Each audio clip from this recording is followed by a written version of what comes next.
ప్రజా ఉద్యమ నాయకుడు మాజీ కౌన్సిలర్ మార్కపురి తిరుపతి ఆశయాలను కొనసాగిద్దామని సిపిఐ నాయకులు అన్నారు.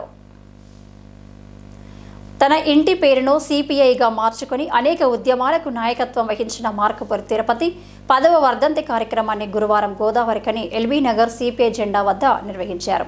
శాఖ కార్యదర్శి మార్కపురి సూర్య ఆధ్వర్యంలో జరిగిన ఈ కార్యక్రమానికి సిపిఐ జిల్లా కార్యదర్శి తాండ్ర సదానందం, రాష్ట్ర సమితి సభ్యులు గౌతమ్ గోవర్ధన్, నగర కార్యదర్శి కె కనకరాజ్, యూనియన్ బ్రాంచ్ కార్యదర్శి ఆర్ఎల్లి పోషం ముఖ్య అతిథులుగా హాజరై సిపిఐ తిరుపతి చిత్రపటానికి పూలమాలలు వేసి ఘనంగా నివాళులర్పించారు.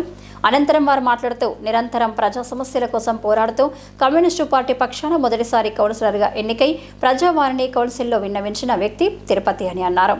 అనేక ప్రజా సమస్యలకు పోరాటం ద్వారా పరిష్కారం చూపిన వ్యక్తి అని కొనియాడారు.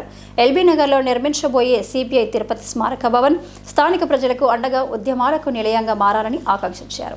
తండ్రికి తగ్గ తనయునిగా రాణిస్తున్న మార్కపురి సూర్యను కార్పొరేటర్గా గెలిపించిన 41వ డివిజన్ ప్రజలకు కృతజ్ఞతలు తెలిపారు.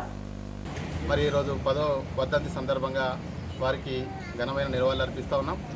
ఏదైతే ఆయన వారసత్వాన్ని పుణికిపుచ్చుకొని మళ్ళీ సిపిఐ పార్టీ నుంచి మొన్న జరిగినటువంటి మున్సిపల్ ఎన్నికల్లో, కార్పొరేషన్ ఎన్నికల్లో మరి మార్కపురి సూర్య గారు తండ్రికి తగ్గ తనయుడిగా ఇక్కడ ఈ ఎల్బీ నగర్లో 41 డివిజన్లో గెలవడం జరిగింది. అఖండ మెజార్టీ కూడా ప్రజలు అందించడం జరిగింది.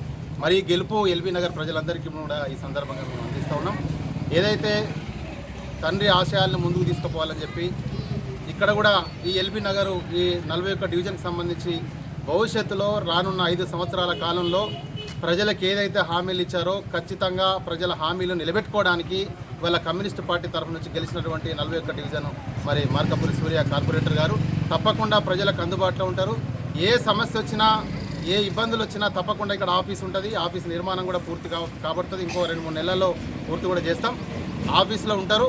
ప్రజలకు ఏ సమస్య వచ్చినా, ఏ ఇబ్బందులు వచ్చినా ఈ వార్డుకు సంబంధించినటువంటి ప్రతి డెవలప్మెంట్కి సంబంధించి కూడా మరి మార్కపురి సూర్య గారు గెలిచిన తర్వాత ప్రజలందరూ కూడా హామీలు ఇవ్వడం జరిగింది. మీరు అందరూ రావచ్చు, నిర్భయంగా మా దగ్గరికి రావచ్చు, పనులు చేసుకోవచ్చు. ఈ ఎల్బీ నగర్లకు సంబంధించి డ్రైనేజ్కి సంబంధించి కానీ, రోడ్లకు సంబంధించి కానీ, పింఛన్లకు సంబంధించి కానీ, డబుల్ బెడ్రూమ్లకు సంబంధించి కానీ, ఇందిరమ్మ ఇండ్లకు సంబంధించి కానీ ప్రతిదీ కూడా కార్పొరేషన్లో కొట్లాడి ప్రజల సమస్యలు ముందుకు తీసుకుపోవడానికి, ప్రజల సమస్యలు పరిష్కరించడానికి కోసం తప్పకుండా సూర్య గారు పనిచేస్తారని చెప్పి కూడా ఈ సందర్భంగా మేము ప్రజలకు హామీ ఇస్తా ఉన్నాం.